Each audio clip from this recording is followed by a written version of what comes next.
Hi friends, आप सबको शालू नानी माँ का नमस्कार। शालू अभी नानी बन गई थी और धीरे धीरे आगे दादी भी बन जाएगी। लेकिन अभी 96 में शालू नानी माँ बन गई। और मैंने कल बताया था कि मोनालिसा और आम्रपाली 3 महीने हमारे घर में रहने के बाद उसका नामकरण भी किया था। और तब विनय हमारा जो दामाद है, उन्होंने अपनी बेटी के ऊपर एक बहुत सुंदर कविता लिख के भेजी थी।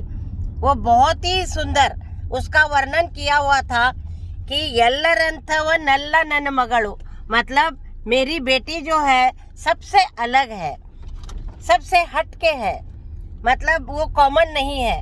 और उसके फादर मदर ऐसे हैं, उसके दादा दादी ऐसे हैं, नाना नानी कैसे हैं, वो सब उसने उस गाने में उसका वर्णन किया था। तो वो गाना बहुत ही सुंदर है। और उसके बाद आम्रपाली 3 महीने की होने के बाद वो लोग चले गए हुबली। उस समय विनय की नौकरी जो है वो बेंगलोर में लगी थी और मोनालिसा की फैमिली बेंगलोर में सेटल हो गई थी। उसके बाद कुछ दिन बाद 97 और 98 आ गया। 98 में मैं और मेरे पति चाचा जी, आप सबके चाचा जी, बेलगाम गए थे। तो बेलगाम में हम बस में चढ़ने वाले थे और उधर बस से एक नौजवान लड़का, हैंडसम बिल्कुल, गाड़ी से नीचे उतर गया और उसने चाचा जी को पहचान लिया। पहचान के फिर उन्होंने उनके पैर छुए, मेरे भी पैर छुए और बहुत देर तक फिर इन्होंने मेरे को बताया कि ये मल्लिकार्जुन ताड़ीकोटी है, ये गोकाक का लड़का है और ये इतने भाई हैं और ये अभी जस्ट इंजीनियरिंग कंप्लीट करके वो अपने घर जा रहा था, गोकाक जा रहा था। तो वहाँ पे हमारी मुलाकात बस स्टैंड पे हुई थी। तो वो एक, देखिए, किसी को भी पहली बार जो देखते हैं ना, जो एक इम्प्रेशन पड़ जाता है, वो किसी किसी का बहुत अच्छा इम्प्रेशन पड़ जाता है। तो जैसे मैं सामान हमने रखा था, तो उस मल्लिकार्जुन ने वो सामान हमारा उठा के सारा ऊपर चढ़ के गाड़ी में रख के, बस में रख के, फिर हमें बिठा के, फिर पैर छू के फिर वो अपने चला गया।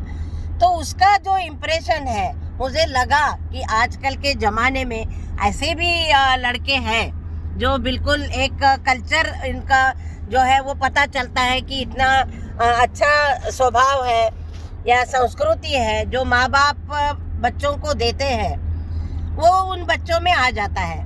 तो मुझे उसका इम्प्रेशन पहला बहुत अच्छा पड़ा था।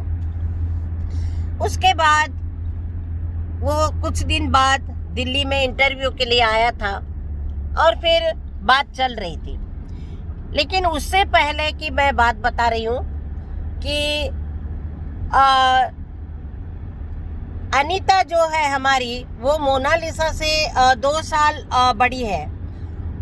तो जब मोनालिसा की शादी हुई तो विनय को हमने अनीता के लिए पूछा था, लेकिन उसने बोला वो मोनालिसा पसंद है, क्योंकि मोनालिसा का आना जाना हमारा थोड़ा हुबली में ज़्यादा था। तो तब से कुछ उसके दिमाग में भी था, कुछ मेरे दिमाग में भी था कि शादी करूँगी तो इसके साथ, मतलब ये सब था। तो उसके बाद टाइम बीत गया और शादी तो हो गई। लेकिन जो लोग हैं, लोगों की बातें जो है वो बहुत ही कई बार चुभने वाली भी होती है, दिल को लगने वाली भी होती है। कुछ लोगों ने बातें करनी शुरू कर दी कि अनीता बड़ी है, उसकी शादी नहीं हो रही है, अभी 1 साल 2 साल ही हुआ था। तो लोगों के, अभी वो गाना है ना, आपने सुना ही होगा, कुछ तो लोग कहेंगे, लोगों का काम है कहना, छोड़ो बेकार की बातों को, कहीं बीत न जाए रे। कुछ तो लोग कहेंगे। लोगों का काम तो कहने का है। इस बेकार की बात को छोड़ दो और अपनी जिंदगी चलाते रहो। तो मैंने तो जिंदगी में यही कहा, यही किया है और अभी भी ऐसे ही करती हूँ।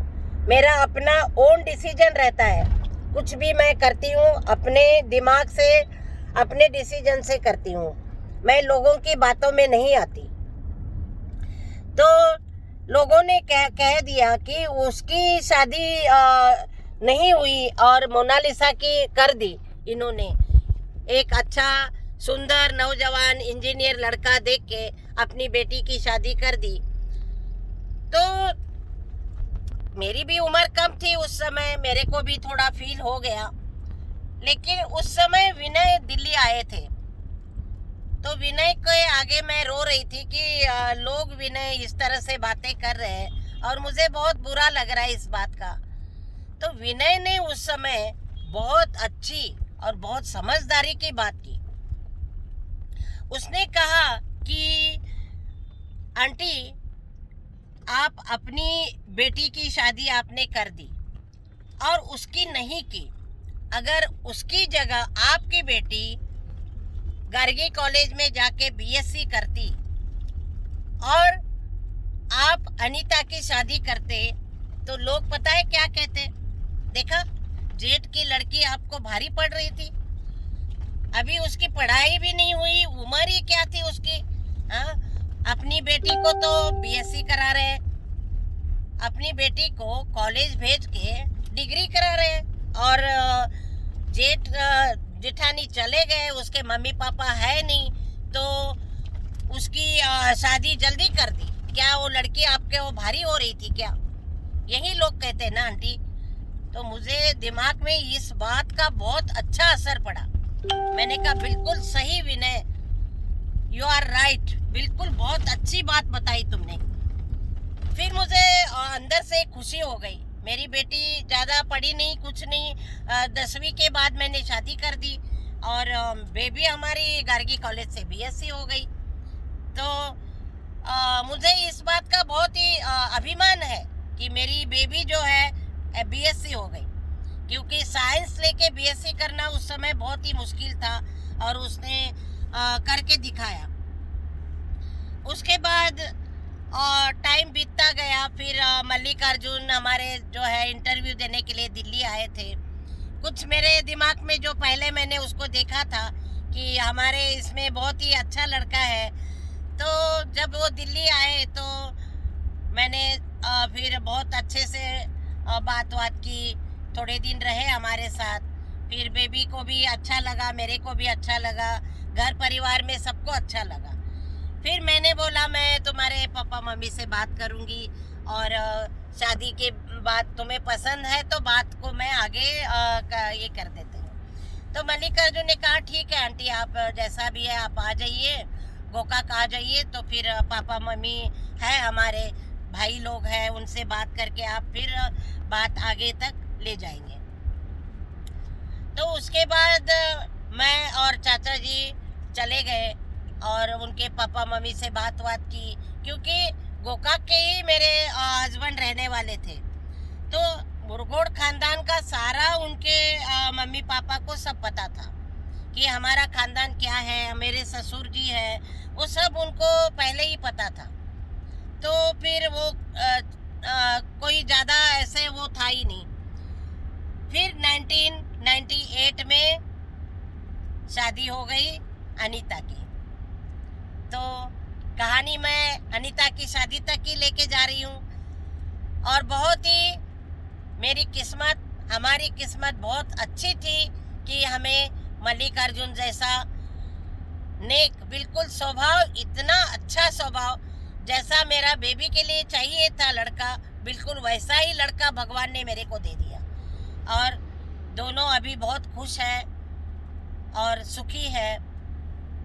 आगे इसकी आगे की कहानी मैं फिर आपको कल बताऊंगी। तब तक के लिए नमस्कार। आज मैं बेंगलोर से बेलगाम जा रही हूँ।